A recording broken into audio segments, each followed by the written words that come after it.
Hi everyone, my name is Oz. I'm the product manager for database management tools at Embarcadero. Today I will share with you some insights and interesting use cases that have become possible recently as a result of some changes in the big data ecosystem. First, I'll take you through some of the recent SQL trends. As you know, technology changes so fast. You can probably name many technologies that have vanished over the last 20, 30, 40 years, but SQL has been around since the 70s, and it's not going away anytime soon. In fact, it was one of the most discussed topics at the recent 2014 Hadoop Summit, which was just a few weeks ago. It was talked about in the keynotes, in the sessions, and there's a growing number of vendors building solutions now called SQL on Hadoop. And this is very good news for those of you who have invested time and energy in learning and gaining experience in SQL and its tools. Now you can use that SQL knowledge and the tools that you've invested in for many years probably to tap into the data in these new environments and even manipulate schemas. And yes, schemas exist in SQL on Hadoop solutions. You'll see a demo of it. Okay, so once we have established that SQL is not going away, then I'll show you how you can use SQL with big data. I'll use Embarcadero's tool DBArtisan to demonstrate this use case. As many of you know, DBArtisan is a SQL tool for database professionals that allows you to work with all major platforms: Oracle, SQL Server, Sybase, DB2, Teradata, Postgres, Greenplum, Hive, etc. through a single user interface. And at the end of the session, we'll have some time for Q&A, and I'll answer any questions you've submitted during the session. Now, it's funny that I told you SQL is not going away, and here you see some quotes from blogs, articles, and forums that show some nervousness about SQL's future. I believe some of this nervousness comes from misinterpretation of information on the web. I'll show you one of the more popular sources for watching trends these days, Google Trends, and Indeed.com for jobs. I've checked out SQL's trend charts on these sites, and probably many of you have as well. I'll share with you my perspective on that. Let's take a look at some of these trend charts. This is a Google Trends chart. If you go to trends.google.com and type in SQL, you will get this chart. This chart was debated on the web recently. We can see a clear downward trend here, right? But we can only guess what the reasons are. Some comments I read were suggesting that this could be due to economic downturn, or downsizing of database teams, or a growing number of terms that define more specific aspects of the SQL ecosystem.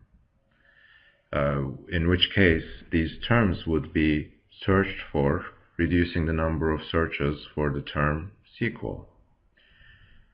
So now let's take a look at the chart for Hadoop. Now, when you see the SQL interest decline and Hadoop interest climb up in these charts after reading all the articles about SQL's demise, you might think, oh, I gotta run away from SQL as fast as I can. But hold on, we're looking at these trends separately, which is not allowing us to see the big picture. So let's put things in perspective by combining the two charts. Here's a view that combines SQL and Hadoop. I've also added 3 more terms: NoSQL, SQL Server, and Oracle. SQL is the blue line at the top. First, notice that the earlier SQL chart was up to the year 2012, and this one extends to now. And you can see that the downward trend has stopped around last year. Also, look at the other curves. Oracle is the purple curve below SQL, and SQL Server is the green curve below that. You can see that their trend lines are also similar to SQL's, which makes sense. But wait a second. Where are NoSQL and Hadoop curves? Can you see them? NoSQL and Hadoop are the lines that are crowding the x-axis at the very bottom. Any little upward tick on the SQL curve is way bigger than the whole increase Hadoop has seen. That gives me some perspective. So whatever these curves represent, I think they are far from spelling doom and gloom for SQL. Aside from these trends, there are two main reasons for SQL's vitality.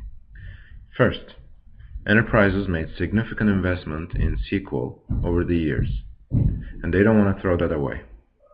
Our customers often ask what the most recent developments are in the area of database management and development. They want to make sure that they are going to continue getting good returns on the investments they made in us over the last 10 or 20 years. And this is not an isolated phenomenon. SQL has been around since the 70s and it's had many close calls. One good example is the object databases. Martin Fowler had predicted that relational databases would be overtaken by object databases in the late 90s. In a recent talk, he explained why he turned out to be wrong. And his explanation goes like this. The reason object databases never fulfilled their potential is that SQL databases had become an integration mechanism. That many people integrated different applications, such as billing and inventory, through SQL databases. Similar to what's happening now, enterprises did not want to just turn their investments into sunk costs. So the second reason for SQL's vitality is that interactive querying is a growing need, and it is more critical than ever, because the rate at which we're collecting data has sped up significantly, so the results change quickly.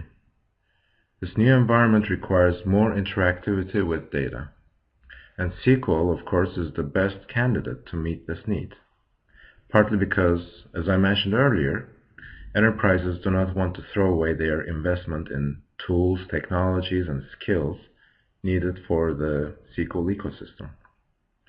And also partly because big data, and primarily Hadoop adoption, requires not only a steep learning curve, but also a different way of thinking. For example, Hadoop teams need a range of skills, from strong Java programming to algorithm development to system administration.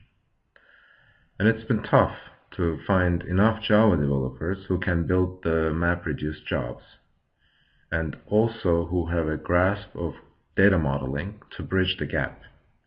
So big data vendors are figuring out ways to bring SQL into their world, and big data architectures are evolving to be more SQL friendly. As a result, SQL and Hadoop solutions have been proliferating from startups like Splice Engine to largest companies like IBM with its Big SQL to Apache community initiatives such as Stinger.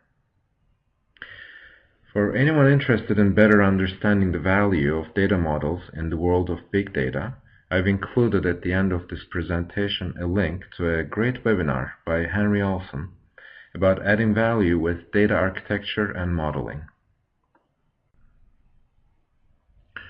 So I would say we can relax, because SQL is doing just fine.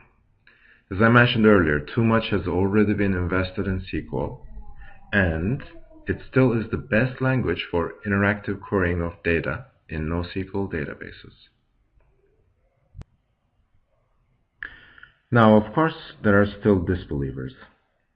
Last week I came across a blog post from one of the Hadoop vendors.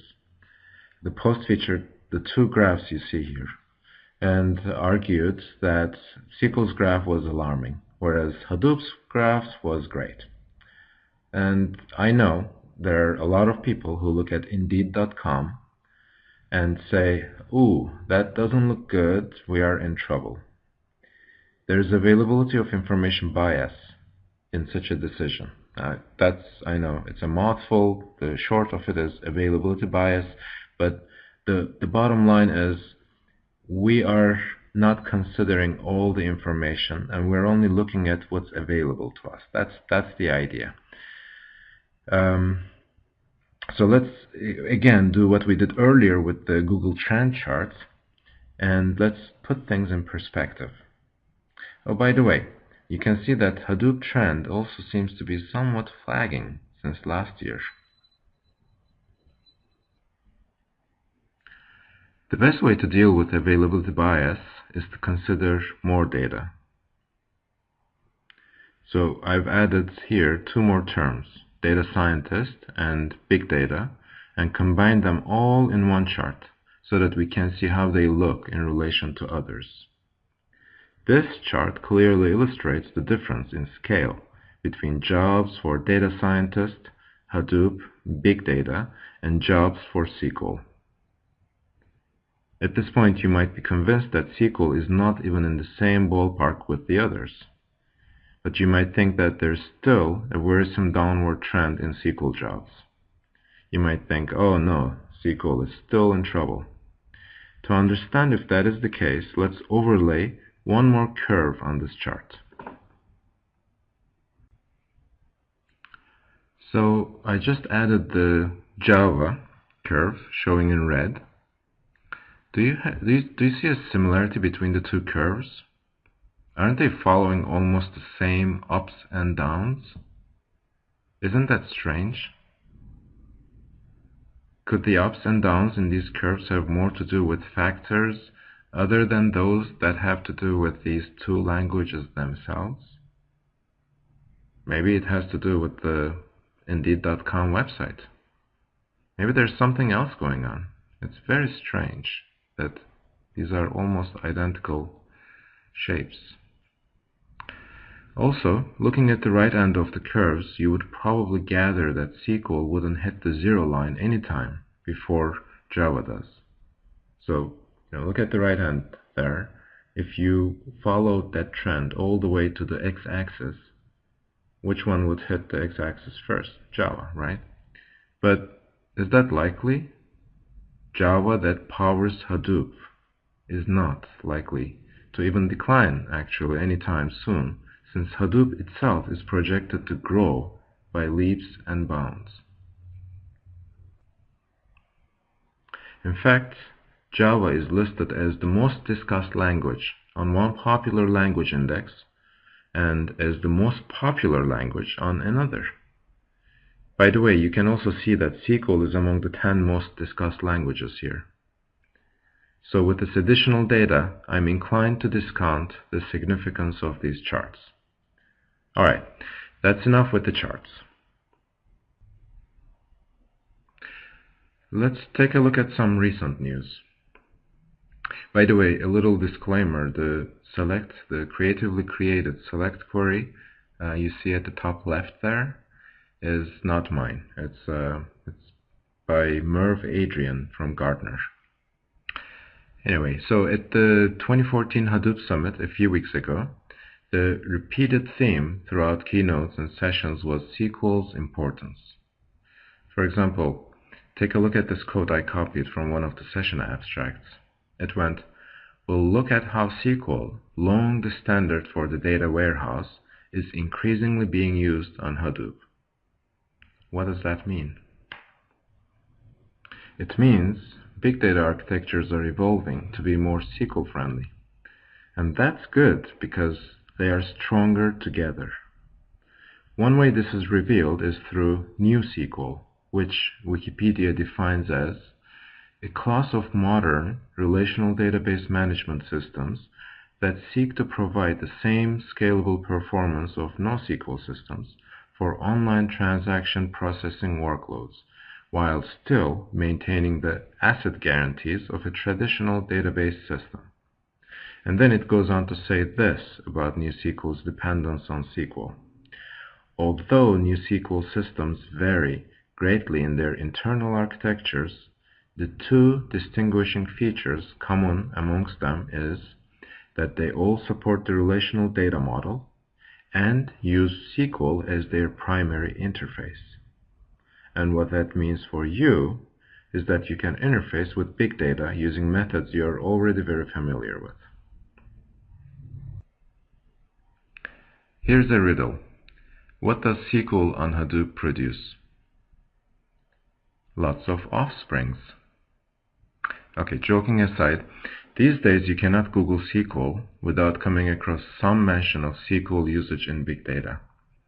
In fact, when I was putting together this slide, I Googled for SQL and came across a Forbes article that was published earlier this month.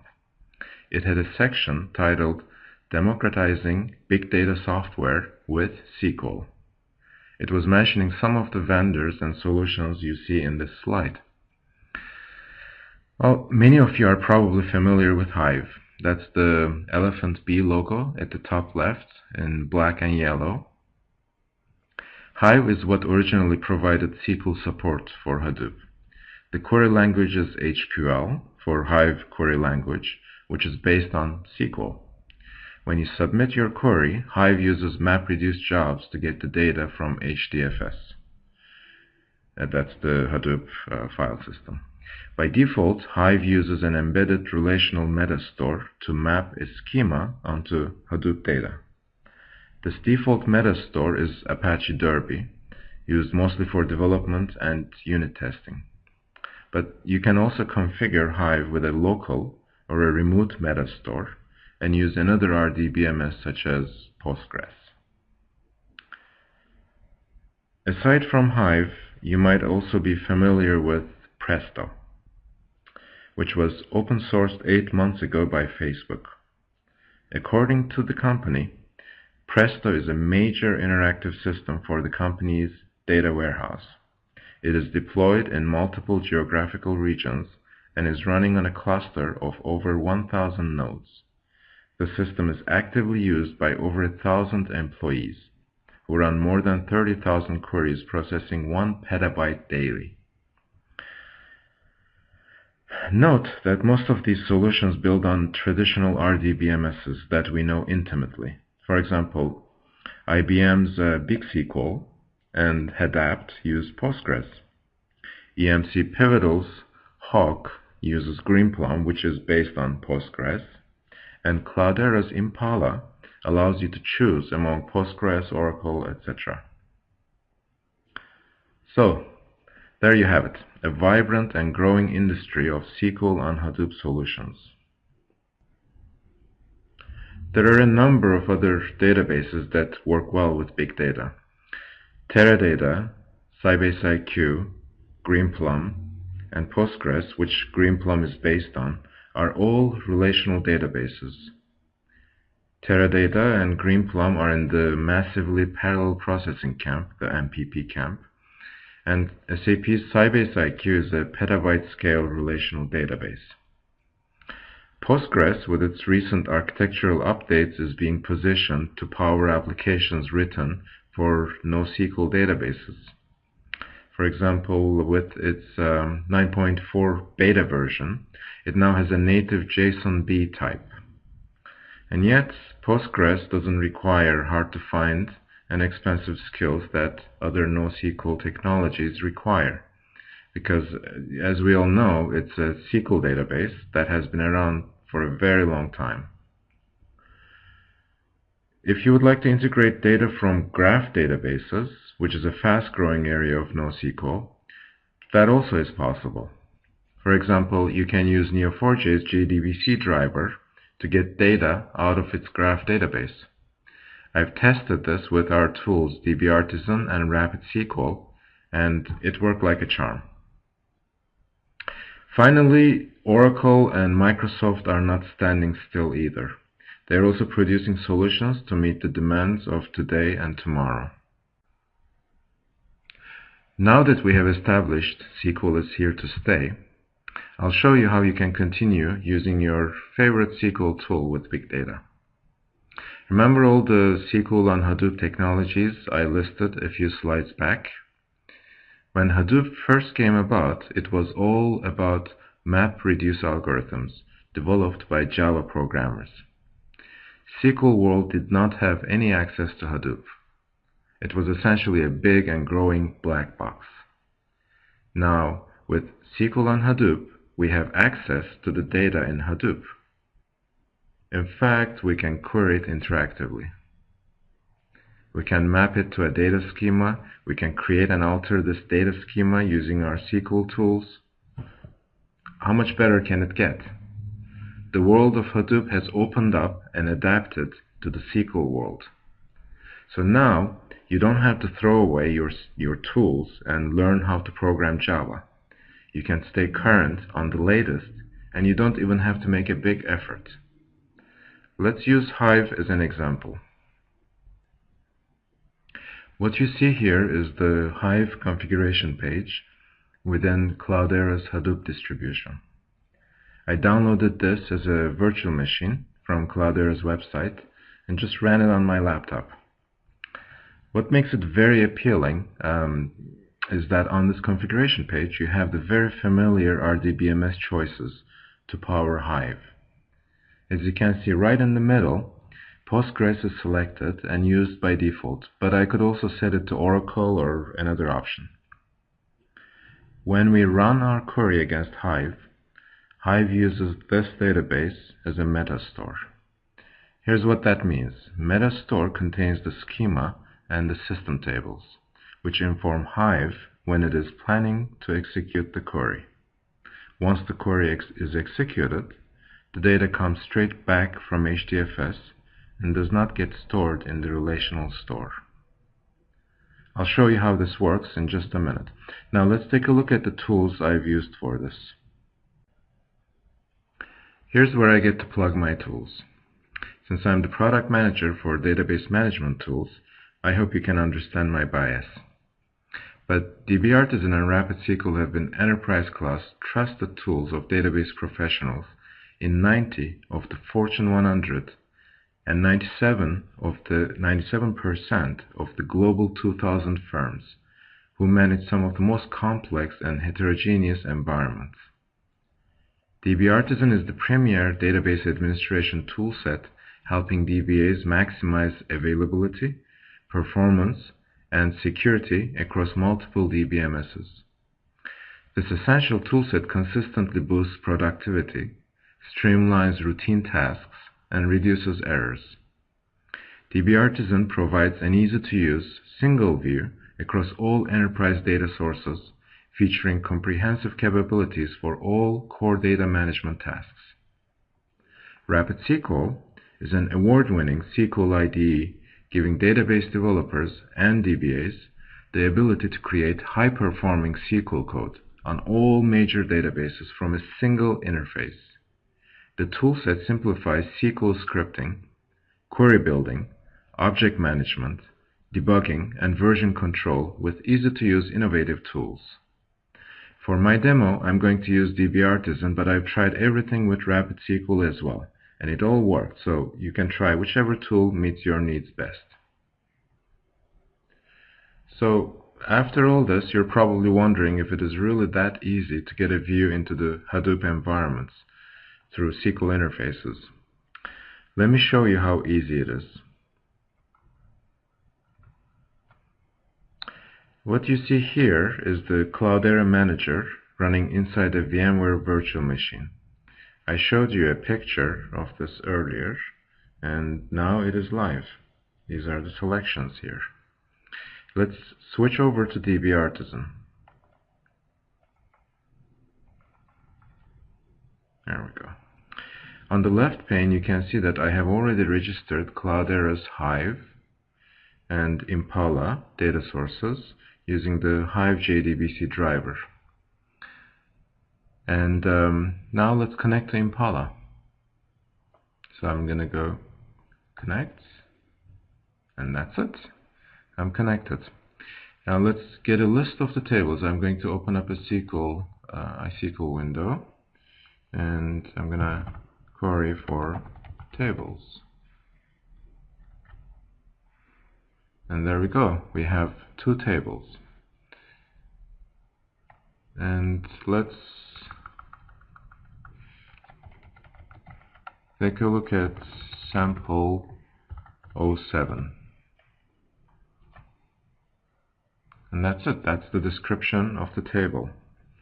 So far, we have not yet tapped into the Hadoop data. This is all coming from the relational metastore, the Postgres database.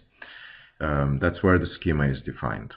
Now, let's write a query to get the data stored on the Hadoop file system. So I'm going to go back here and write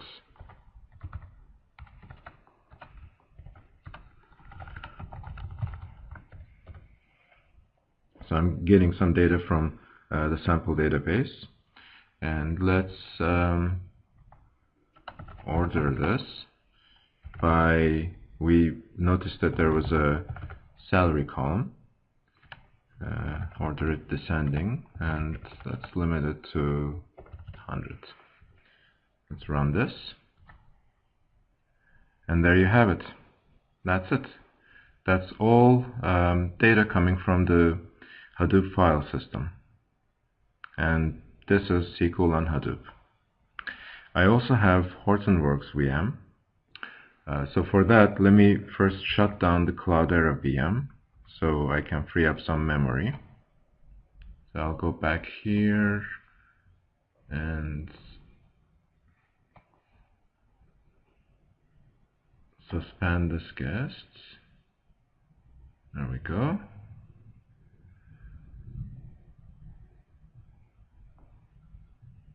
And now I can switch over to Hortonworks and resume this virtual machine.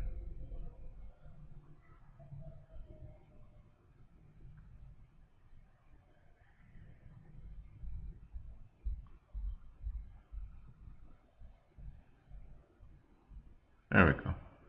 So now that this is done, I'm going to switch back into DB Artisan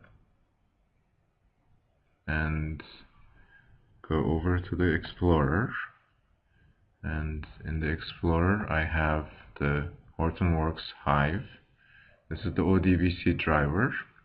I've tried it with JDBC driver as well. It didn't work for me as well, but ODBC works just fine. So I'm going to connect over here.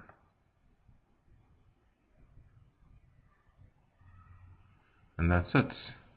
We're connected. And let's open up another iSQL window.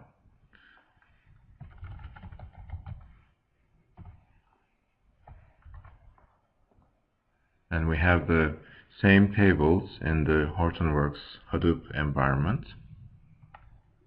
And we can just run the same query.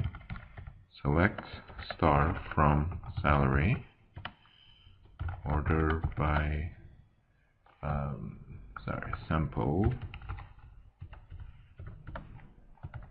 order by salary descending, and let's give it a limit of 100 and run the query.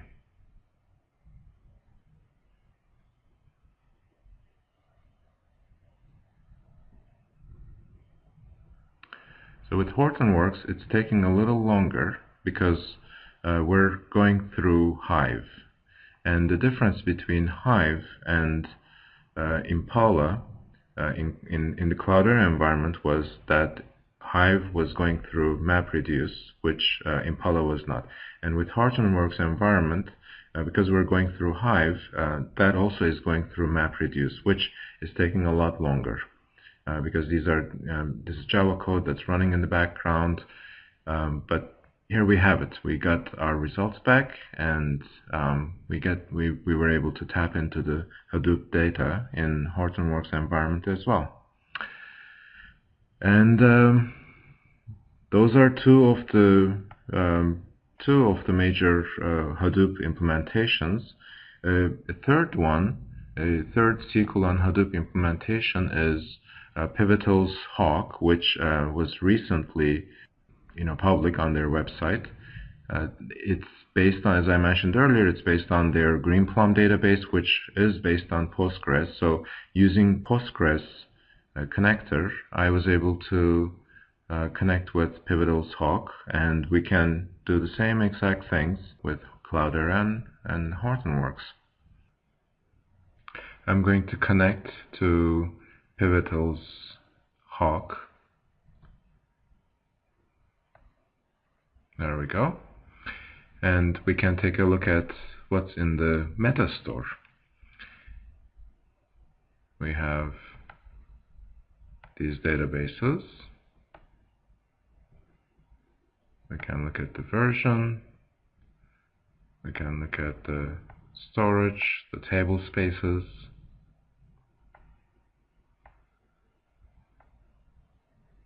And we have the schema here. This is our window into Hadoop, into the data that gets stored in Hadoop. So you can create your schema here and associate it with the data being stored in Hadoop, or you can also take advantage of the previously created schemas and just run your queries, just like we did with Cloudera's Impala and Hortonworks Hive. Same exact thing. These are just 3 of the SQL on Hadoop implementations. As I showed earlier, there are many others, and the numbers are growing. So there you have it. You can use your SQL tools, and in this case DBArtisan, to connect to big data sources. Up here there's the GraphDB servers. Neo4j is one that I mentioned we've already tried, and I'm not going to go into the details in this demo, but I have already posted some information about this on the web. So that's another NoSQL type solution that you can tap into from DBArtisan.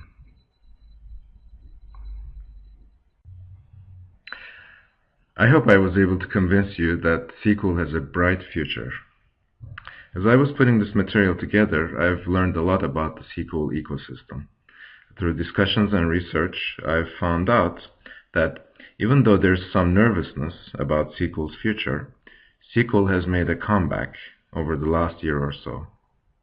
And that's great for those of us who have spent time, who now have a level of comfort with this language, because we can continue to use our knowledge and tools and still be current. We can tap into the data in these up-and-coming environments and work with data models as we did before.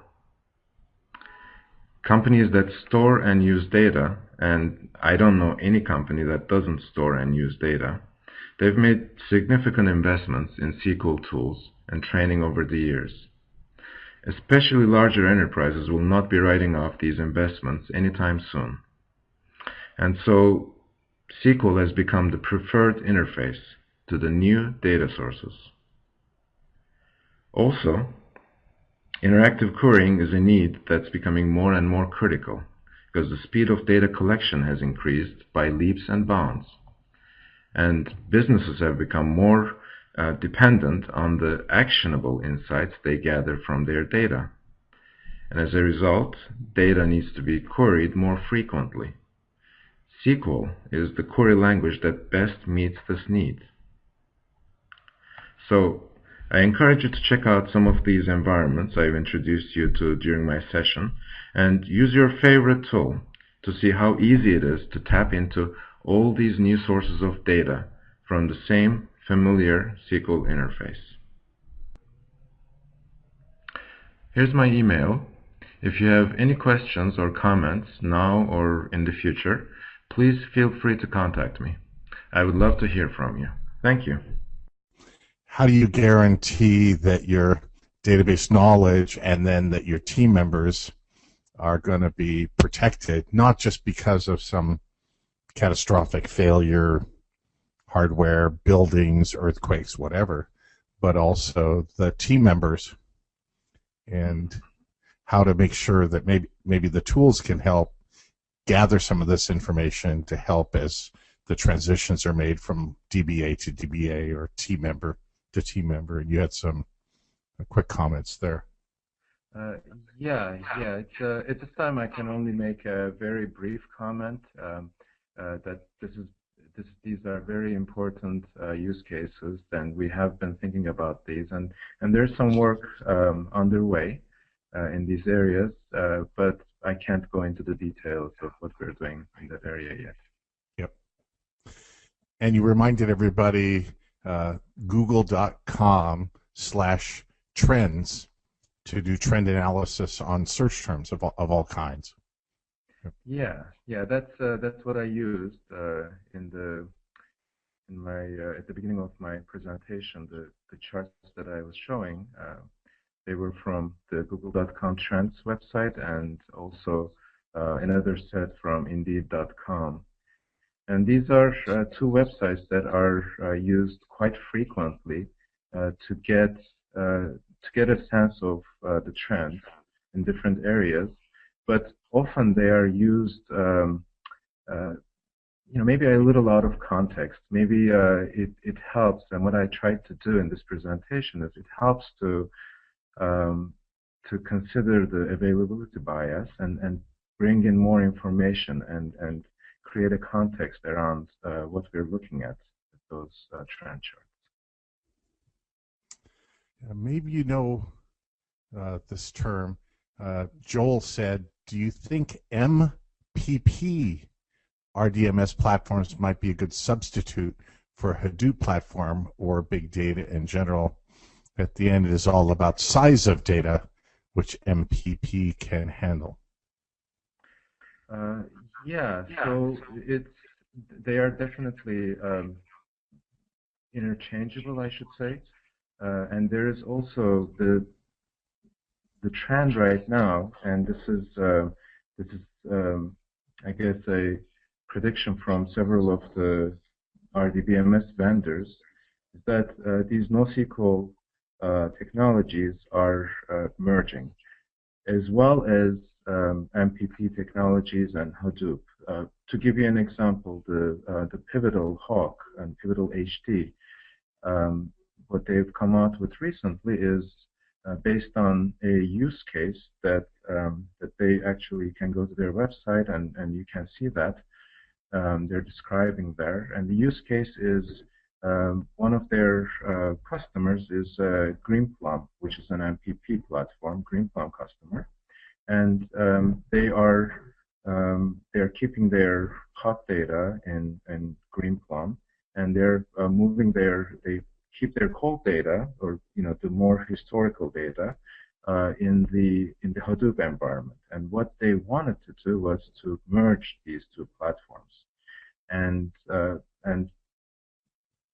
Pivotal's offering, this latest offering, is an attempt to address that need to merge these two environments, so all the data is captured in one place. So a lot of the answer is yes. Though I think they would be good substitutes, and in fact they might actually merge and become one very soon. When I also think about big data, I don't necessarily think about NoSQL databases, right? I think about large data sets. And I know there's some devices like Oracle acquired, I think it was Exadata, these kind of appliances for working with and making it easy to get at data that you need out of a huge data store, right? I think I'm remembering that right. Not sure how that relates to whether big data that's in SQL versus big data that's in NoSQL. To me, it's all data. So.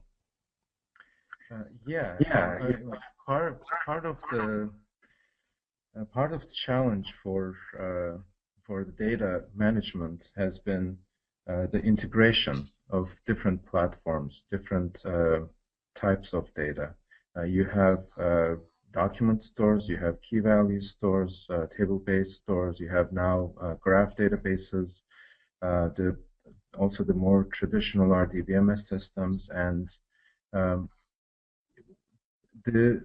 some of these newer technologies are infiltrating the organization's ground up there. The developers are building applications with these new technologies, and if those applications become popular enough within a department, then the responsibility gets handed over to IT, and now IT has to make that new technology, let's say it's MongoDB, a part of the infrastructure, and they have to integrate it. Well, the integration, how does the integration work? How can the IT use their existing SQL tools at this point to work with these new technologies? And that's where SQL comes in. SQL is the tool that has been, or the language that has been used, the query language that has been used, and it has been as Martin Fowler talks about in his recent speech, it was the integration was the critical reason why SQL continued and object databases, unfortunately did not flourish at the time. Yeah. I think the fact that you are looking at all this for our database tools and their futures is a great thing. So Haugen, I'm probably pronouncing that wrong, asked how ER Studio Data Architect might work, I'm paraphrasing, or capture metadata from Hadoop or a NoSQL database. Can ER Studio do a similar thing that you did from the other tools, going through the JDBC through Hive or others? I believe yes, but I would have to check on that and get back to Haijan on that.